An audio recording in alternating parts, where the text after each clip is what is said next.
ఎంకి పాటలు గురించి తెలుసుకుందాం.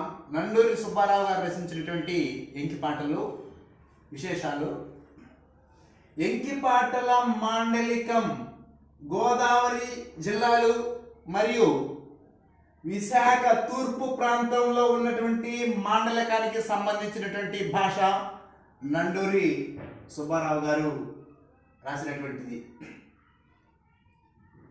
ఏడయేని కాపురమో ఎల్తురు పిల్ల అని నాయుడు బావ ఎంకిని అడుగగా ఎంకి చెప్తుంది, నీ నీడలో నా మేడ కడతా నాయుడు బావ అని తన ముగ్ధత్వాన్ని చిలకరిస్తుంది, పలకరిస్తుంది నాయుడు బావను ఎంకి. మనసే సాలు మనిషి మాటే సాలు అని చెలిపై తృప్తి చాటినది ఎవరయ్యా అంటే నాయుడు బావ. నాయుడు బావకి ఆమె యొక్క మనసే చాలు, ఆ మనిషే చాలు అని తృప్తి పొందినాడు నాయుడు బావ. ఇది ఎందులోనిది అంటే ఎంకి పాటల్లోనిదని, నండూరి సుబ్బారావు రాశాడని ఎవరు రాశారంటే అని చెప్పుకోవాలి.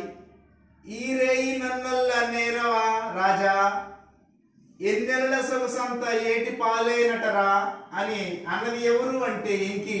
ఎందులోనిది అంటే ఎంకి పాటల్లోనిది. ఎవరు రాశారు అంటే నండూరి వెంకట సుబ్బారావు రాశారని చెప్పుకోవాలి.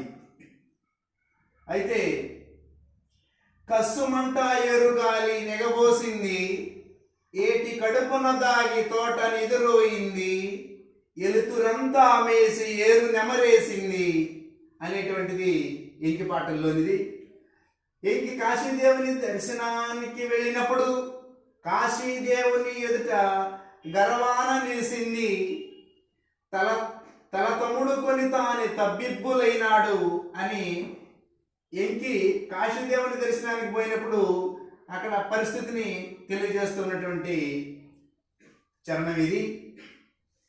నా కాసి చూస్తాది నవ్వు నవ్విస్తాది, జాము రాత్రి ఏళ చేనిలో ఎండగా మెల్లగా వస్తుంది చల్లగా వస్తుంది అనేటువంటి ఈ చరణం ఎంకి పాటల్లోనిది.